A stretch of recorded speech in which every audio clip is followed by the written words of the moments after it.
When I was 17 years old, I went to my friend's birthday party. Lots of teenagers were drinking illegally.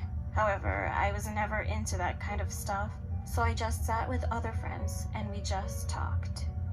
Then, one guy I had never met before joined the party and started talking to another group of people. Soon he turned to me and introduced himself as John. He was quite tall and had remarkably blue eyes. He seemed like a pretty nice guy at first, but he gradually started to act weird. He kept following me and seemed to have a strong obsession with me. One of my friends, Callum, saw my discomfort, so he said, "Quit it, man. Don't be a creep." John looked back at Callum, and the look in his eyes made my skin crawl. "Why? She's mine." What he said was kind of creepy, so I called my dad to come and get me. Callum stayed with me while I was waiting for my dad at the front of the house. "He's watching us," Callum told me, and my body went stiff. "Here, hold my hand. If he thinks we're together, he might give up." So I held his hand, and then a loud shout of anger came from behind us. We both looked, and John was headed straight towards us. I was getting really worried. He looked like he was going to hit Callum, but just then my dad arrived. So I grabbed Callum's hand and we ran to the car. As soon as we both jumped in, I explained everything to him. When we dropped him off at his house and returned home, I was leaning over my bed and about to go to sleep, and then I heard the front gate open. When I looked out the window, to my horror, John was sneaking into our yard. Dad got mad when I told him this, so he grabbed his baseball bat and went straight outside. But when he came back after a while, he was frowning. He said, "You left your jacket." When I got my jacket, a small piece of paper fell out of my pocket. Dad picked it up and opened it. "You're mine, Michelle." A few weeks passed. That experience had made me and Callum really close, so we started dating. One day, while we were watching a movie at the theater, I really had to go to the toilet. I rushed to the bathroom to avoid missing too much of the film. On my way back, at the door of the theater, John was there. He looked furious and was actually crying. Then he rushed towards me and said, "How could you do this to me?" I was baffled. "I haven't done anything to you." He just stood there, stared at me, so I rushed back into the theater and told Callum what was going on. We left the theater immediately. I was pretty nervous about what happened, but I also thought everything would be alright soon.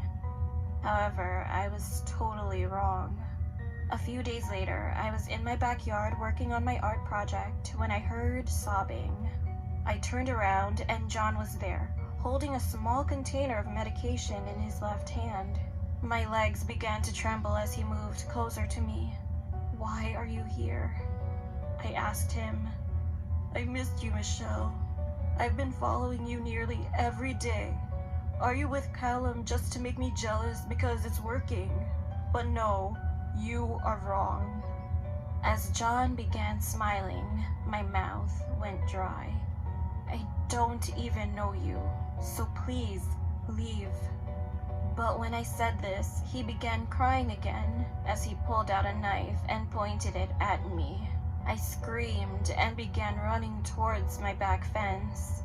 But before I reached it, he caught my shirt and pulled me to the ground. He held the knife to my cheek and then yelled, "I love you, Michelle. Nobody else can have you. You're mine." I was horrified, and tears were rolling down my face. "Get off her!" All of a sudden, my dad, who was gardening outside, quickly ran towards us. He beat him up with a bat, and then tied him up with a rope he got out of his shed. And I heard John mutter, "I thought you were alone." Once my dad made sure I was alright, he called the police and Callum. John began laughing like a maniac and yelled out in anger when he was arrested, "I kissed her. She's mine. Mine." Later, we got a phone call from the police, and it turned out that he was high on drugs, and his room was full of pictures of me, as well as a diary describing plans to kidnap and murder me. After that, John was sentenced to jail for 7 years. I'm 22 now, and Callum and I are still together. We've just moved to the city together recently. I have deleted all social media, but I'm still in fear. We are 2 years away from the date John will be released, and I know that one day in the future, John will likely come looking for me again.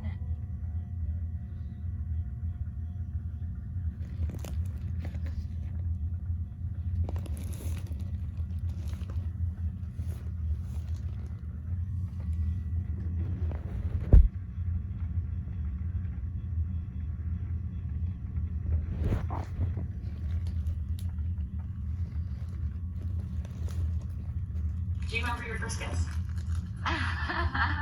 It was a long kiss. So I wouldn't say it was that long. Did she know it was coming? This happened 6 years ago when I was 16 years old. One day, my parents were going to a concert in California, so one of my best friends and I had a sleepover at my house. After my parents had left, we played some video games, ate some snacks, and a few hours later, we finally went to bed when we got bored watching some more movies on Netflix. I was about to sleep, and at that moment, I heard some loud noise. It seemed that our house's window was broken by someone. Being freaked out, I woke my friend up, and of course, he got mad. "Dude, get into the bathroom, now!" I said to him, and he replied, "Why?" But there was no time to explain. I got up, pulled him by force, and we went into the bathroom. I was paying attention to outside if I could hear any footsteps. Then, someone was running towards us. As soon as I locked the door, the intruder stood in front of the door and said to open up with a deep and low voice. But we didn't say anything. He stood there for a second, and then he abruptly started kicking down the door. "Open it! Open, or I'll kill you all!" We were so scared at that moment. He finally broke down the door, and while they succeeded to come in, I quickly grabbed some medical scissors at the same time. I screamed and stabbed him in the leg. He dropped the axe that was in his hand, and then I finally saw his face. He was in his mid-50s, and he had long, shaggy hair with 70s-style glasses. His eyes were all bloodshot, and furthermore, I could see that he was drooling like a mad person. I will never forget the way he looked the rest of my life. Just then, he violently grabbed my scissors and stabbed me in the arm. When he attacked, suddenly I felt a deep pain, and I was so terrified thinking that we were going to die in here. I closed my eyes, and then my friend started punching his face. As he had learned martial arts for self-protection, and who had enough strength to beat an adult up, he attacked his face several times and took away the scissors from him. I started to help him attack that man. With one hand, I punched him in the throat, and when my friend pushed him, throwing him to the ground, we finally managed to get out of the bathroom. Before the man tried to escape, we pushed the couch from the living room with all our might and trapped him in there. He slammed the door and yelled with a mad, angry voice, but it was impossible to escape. I grabbed my phone and called 911. About 10 minutes later, 3 police arrived and they went into the bathroom. When they entered inside, they witnessed a full pool of blood, took him outside, and arrested him. Our nightmare was finally finished at that moment. One of the police officers stayed with us, and my parents had to come back home early the next day when they had got a call from the police. After that, it turned out he was a serious kidnapper who had a mental issue, and he was sentenced to jail for over 10 years. Since then, I've never had that kind of experience ever. However, I always wondered what would have happened if my friend wasn't there with me. I will always appreciate him for saving my life.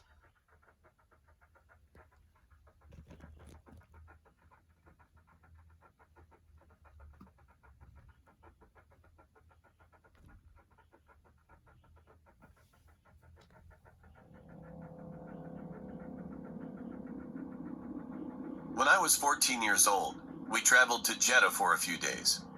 On our way back, it was just past midnight, and there were almost no cars around on both sides of the highway. My mom, dad, and I were chatting and laughing at each other. However, we just ran out of topics soon and I decided to lie down in the back seat. At that moment, I heard a loud bang and passed out for a few seconds.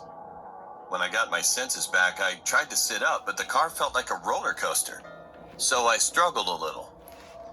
When I finally sat up, I grabbed the shoulders of both the driver and passenger seats. And then, looking out through my window, I realized that the car was on mid-air floating. When the car dropped, the front bumper dismantled and slid past the right windows of the car. What makes the matter worse, our car did not stop for us. It just started to run at a very high speed, and my dad and I freaked out due to the situation. My mom was insisting him to stop the car as soon as possible. I could see that he was trying, but the car wouldn't stop. Fortunately, we stopped at the fast lane of the highway, and there was a gas station on the other side of the road. We rushed out of the car and realized that our front left tire burst, and I could see that there was still no cars anywhere. The road was totally empty. My dad was bleeding from his nose injury due to his first hit on the steering wheel when the tire burst. When my mom went back to check to see if he was all right, I suddenly started to have an eerie feeling. At that very moment, I could feel that part of the illumination from the gas station seemed to get dimmer. Lifting my head, I scrutinized in the woods behind the gas station. And then, two dark, gigantic figures were standing there and staring at us. I thought I was hallucinating, but those figures were literally standing there. Although I couldn't see their faces, I could surely see the silhouettes in those piercing eyes. Also, their sizes were absolutely abnormal. I stood there in fear. I couldn't even think of calling out my mom, saying, "Look over there." Then those two figures' eyes. Also, their sizes were absolutely abnormal. I stood there in fear. I couldn't even think of calling out my mom, saying, "Look over there." Then those two figures slowly walked away to the woods and disappeared. After those things walked away into the dark, the brightness of the gas station seemed to be back to normal again. And then, the cars on the road started to pass on both sides of the highway. It was like a moment of nightmare. We finally called the police, and not long after, 3 police cars arrived. At first, the cops didn't seem to believe us when we reported our situation. But anyway, we were taken to the hospital and given treatment. The next day, a detective came to speak with us, saying that this part of the highway was known as a haunted road, and a lot of bizarre accidents have occurred, literally. The local government tried to investigate what was the reason, but it has never been solved until now. Since that day, my family never went on that highway. And a few years later, that highway was shut down due to the rising number of fatalities.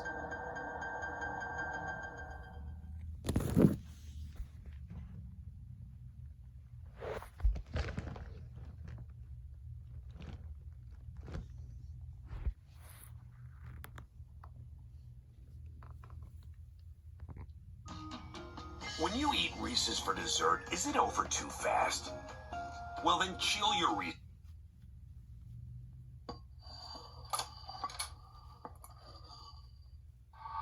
This happened to me a couple of years ago. My family and I moved to a new house. It was quite old, and it had been sitting empty for at least 15 years before my family decided to buy it. At first, I was just happy that we had a new house, but after that, I had some weird experiences. My room was right across the bathroom, and at night, I would hear strange noises coming from it. Actually, if you listened more carefully, it sounded like it was coming from the walls. But when I finally got enough courage to walk towards it, the noises always stopped. Not much later, I got used to the sound and eventually stopped being scared of it. But that wasn't a problem compared to other things. My stuff started to go missing, like my clothes, underwear, and even one of my pillows. Sometimes I yelled at my little sister, since she often came into my room. I thought that she probably stole my stuff, but whenever I got mad at her, she said, "Why would I take your underwear? I'm not a thief." Eventually, I couldn't find my stuff. Even worse, our food also went missing, little by little. My family and I felt uneasy. One night, I was laying in my bed about to go to sleep, and as I rolled over, I saw a figure in front of my door. That sent chills down my spine, so I rubbed my eyes and it was totally gone. I thought it was just my imagination, but after that, I started receiving little notes on my bedside table when I woke up. "Pretty, I see you," and other weird things were written on it. However, I figured that my sister was trying to scare me, so I just ignored it. And that day became the most terrible memory of my entire life. One day, my dad and I were fixing up the bathroom. Because the entire house was pretty old, we were repairing the inside of the bathroom first. As we were tearing the tiles of the wall, Dad took the huge mirror off, and at that instant, I screamed. There was a little room behind the mirror, and there I found my stuff and even my underwear, along with empty food wrappers. We couldn't believe what we just saw, and Mom immediately called the police. They arrived pretty fast, and when they inspected that tiny room, they found out that there was a man who had been living in it for at least a couple of months. But he was not there, so the police promised that they would search for him outside. After that, we demolished the room, and since I turned 18 years old, I moved to my college nearby and got my own apartment. Sometimes I go back to my hometown to visit my parents, but never spend the night. I know that the man was still never caught, and I'm always paranoid, wondering if he's still hiding somewhere in our house.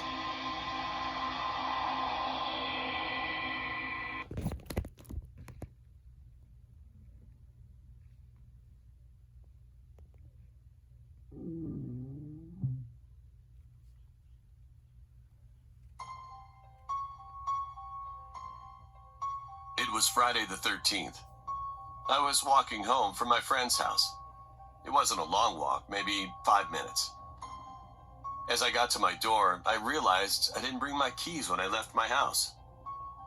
I took my cell phone out from my pocket to check the time, and it was 7:30 p.m. My parents usually don't get back home from work until 8:45 p.m. So I decided to walk to my grandparents' house, which is only about a 10-minute walk. As I was walking down the street, I saw a shadow behind me. I turned around, but no one was there. My heart started racing, and I started to speed up. Then I saw the shadow again, following. I turned around again. Nobody was there. I was kind of scared at that time, but thankfully I was getting closer to my grandparents' house. I texted my grandma and told her to wait outside the door for me, and she replied with an okay.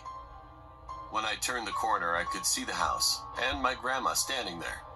I started to feel calm again, like nothing was going to happen to me. But I was wrong. As I was about to cross the road to get to my grandma, I was suddenly pulled into an alleyway. One hand covered over my mouth and another hand was around my body. With such an abrupt attack, I couldn't get my scream out. I looked down and I could see a very dark, black hand with long, pointy black nails. Lots of cuts and scratches were all over his hands. Its face was getting closer to mine, and it smelled like dead bodies. When I looked next to me, I could see a little part of its face. It was pale white with a tint of gray. I could tell that it was not from here. It was something that we should not know. Tears were flowing down my face. After being dragged through the alleyway, I was dropped onto the ground. When I moaned in pain, that creature stood over me, breathing into my face. Now I could clearly see its face. It had big black eyes, a big open smile with pointy white teeth, and a long red pointy nose. I closed my eyes, hoping it was just a dream. However, I felt their hand and nails were starting to dig into my neck, slowly and painfully. I struggled to breathe, but it was impossible. My vision was slowly blurring, and at that moment, someone put their hands on my shoulders. Another put their head on my right shoulder and started to whisper in my ear with a strange voice. So, this is how you end up when you forget your key on Friday the 13th. Then the creature started laughing, and then everything went pitch black and silent. When I opened my eyes again, I heard a bunch of people shouting, "He's back! He's back!" I was lying in a hospital room, and all my family was standing next to me. I looked to the left of me, and there was a woman doing something next to a monitor. I asked her, "Excuse me, why am I here? What happened?" And she responded, "You were found in an alleyway near your grandma's house with scratches and cuts on your neck. As soon as your grandma saw you being pulled into the alley, she immediately ran after you. She found you laying there as pale as paper, with your phone in your hand and blood running from your neck onto the ground. So she called 911, and now you're here." Looking her straight in the eye, I was immobilized with terror. I couldn't believe what she was saying, because I couldn't remember what happened to me. And then, when I looked to the right of me on the bedside table, there it was. I could see my house key.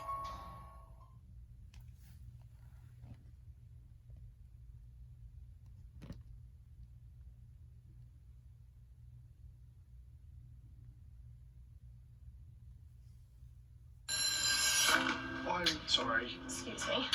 Are you in this class also? Mm-hmm.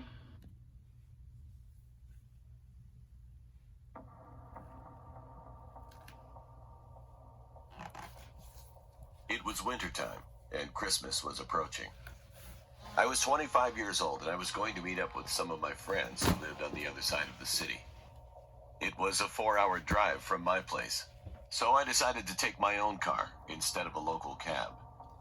It was my first time going alone on such a long drive, and I felt nervous, but excited. At midday, I packed my bags, threw them in the trunk, and went off to meet my friends. It was a cold day, but the roads were clear. I didn't see much traffic as it was the holidays, and people would rather spend time with their families and friends indoors and stay off the roads. Now, I'm not the type of person to go straight to my friend's house. I like to take my time. I'm a social media freak, and I enjoy posting pictures pretty much all the time. So I found the journey an excellent excuse to post some extra pictures. The road I was taking had beautiful scenery, and the place where my friends lived was even more magical. I stopped a lot during my ride to take pictures. I was having a great time by myself. Well, that was until the weather suddenly changed. It was around 6 p.m., and I was still driving. I still had a long way ahead of me. And that's when it started to snow. Not just a dusting of snow, it was thick and heavy. After 15 minutes or so, the roads were already covered with a few feet of snow. I felt anxious, since it was getting dark and I wasn't even halfway through the drive. My car slowed down, and I had to force it to run on the empty roads. The heavy snow didn't stop.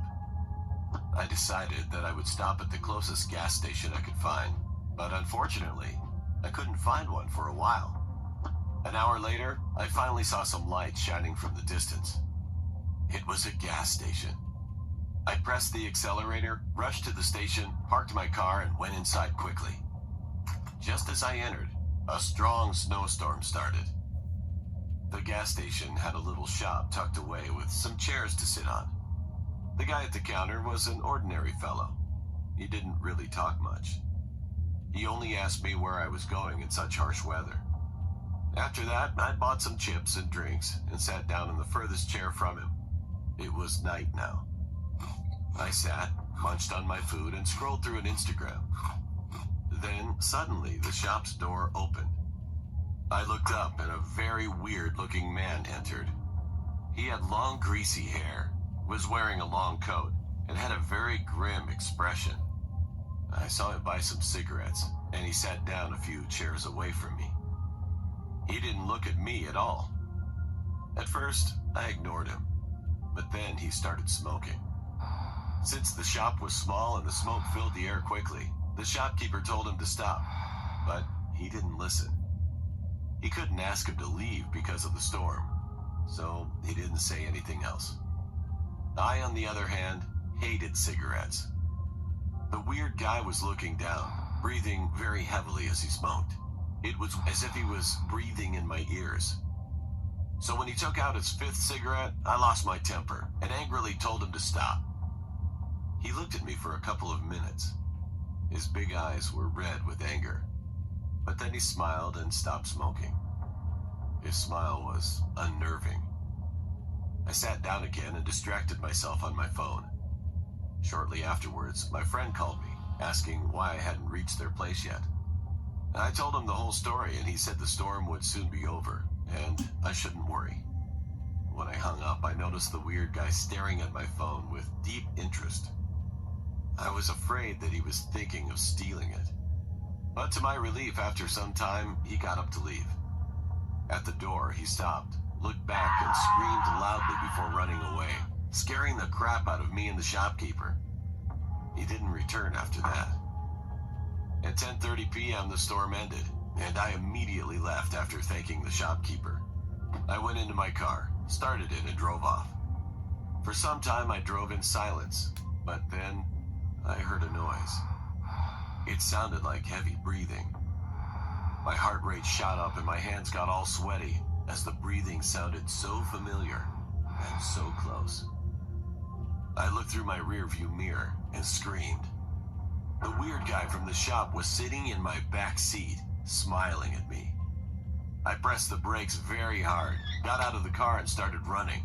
I felt him running after me too, yelling at the top of his lungs. The road was empty, and I felt hopeless as I knew he was faster than me. I only looked back once to see him running like an unnatural being and holding a knife in his hand. I increased my pace, still wondering how on earth he got inside my car. I might have forgotten to lock the door when I first left to go to the gas station. But now, it was too late for regret. My life was at risk because some psychopath was after me. Then I saw some headlights at a distance. I started waving my hands like a maniac, screaming for them to stop. They did, and it turned out to be my friend. He had come to pick me up as he was worried since I was pretty late and thought something went wrong. I looked back, and I saw that guy was gone. I got inside my friend's car and told him everything. He called the cops, and they arrived shortly after. We all went to my car first and noticed some marks made by a knife in the back seat.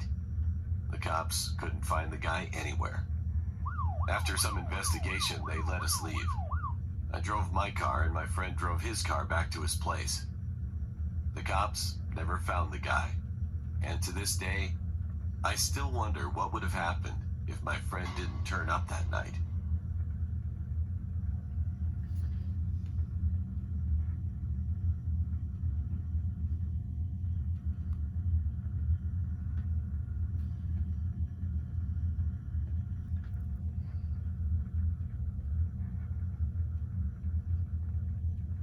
This happened to me when I was 9 years old. My parents were divorced, so I had to stay with my dad half of the week and with my mom for the other half.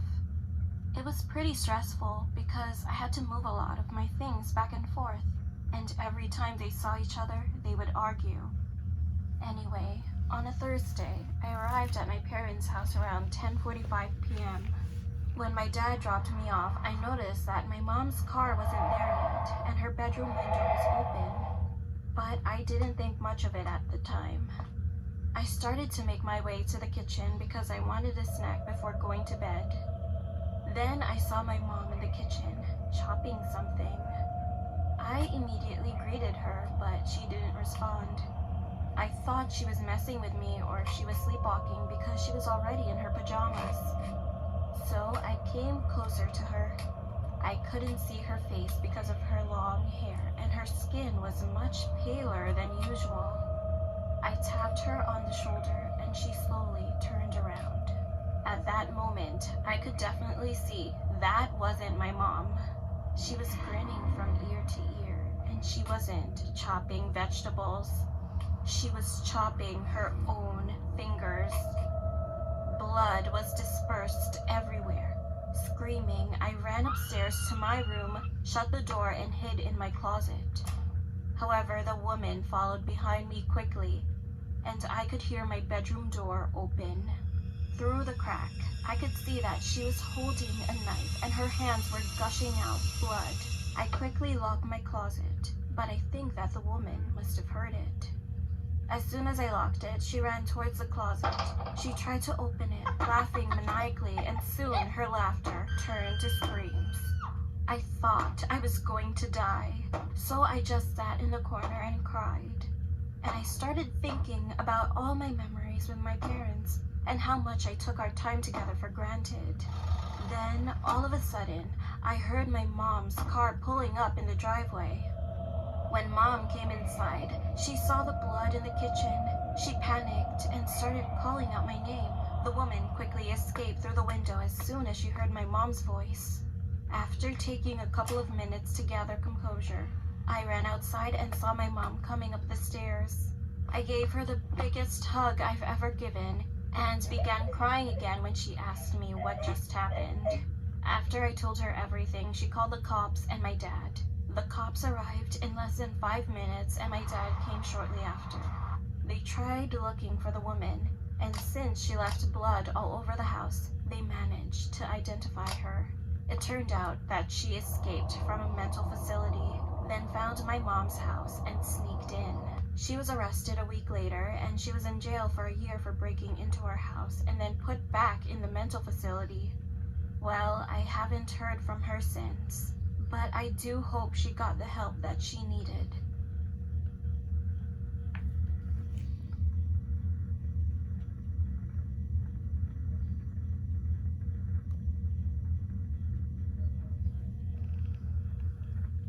I reached out and touched the sky. What makes a business a bit?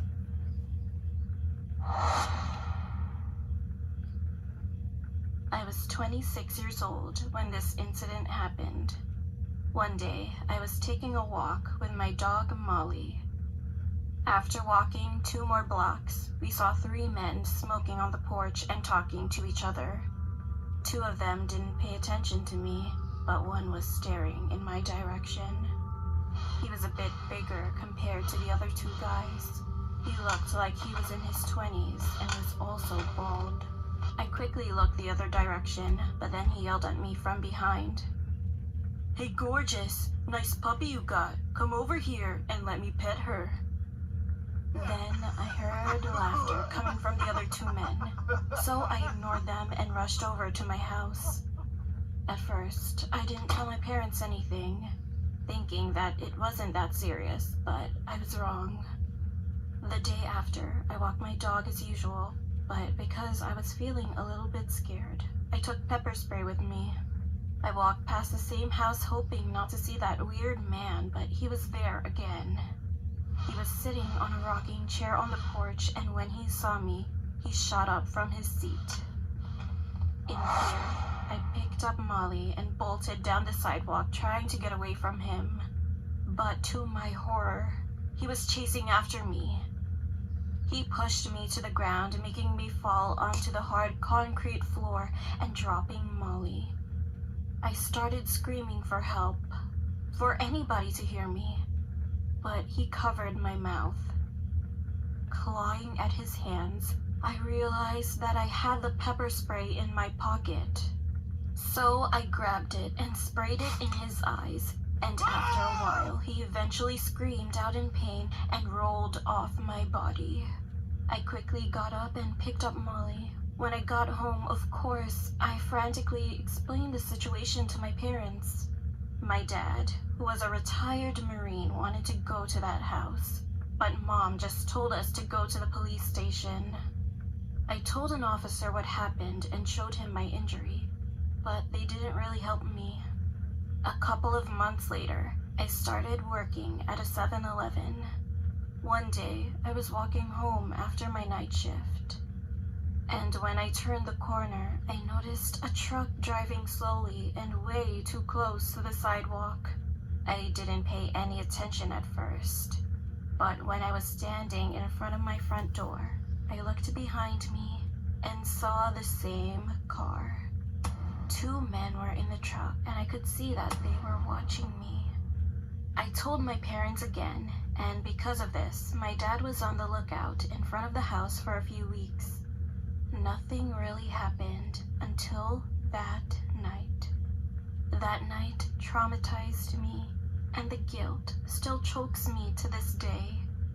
It was about 2 in the morning when Molly started barking at something out the window. Being too tired, I just shrugged it off and drifted back to sleep, until I woke up to the sound of Molly yelping in pain. I opened my eyes and saw my dog's lifeless body on the floor covered in blood and a dark figure over her. It was him. "Do you think you could get away from me? No, you were wrong." He climbed over me and started punching my face. With my blurred vision, I kept on kicking and hitting the man, but he didn't even flinch. And next, I heard him struggling to get his belt off. Pure terror swept over my body. I let out a scream before he could cover my mouth. All of a sudden, the door swung open. My dad held his gun in his hand, and my mom was behind him. As soon as Dad saw the man, he shot him twice. The man screamed in agony, and I pushed him off of my body. Dad grabbed him and started beating him, showing no mercy, and Mom called the police. I then ran to Molly, but she'd already passed away. About 5 minutes later, the police arrived, and they arrested him. It turns out that it was not only that man, but also his other 2 friends who conspired this. Their plan was to break into our house, kidnap me, and rape me. Fortunately, they were caught and sentenced to 16 years in prison for multiple charges. Until now, I still live with my parents because of the fear of being alone. And I feel sorry for Molly. I really miss her. I miss her so much.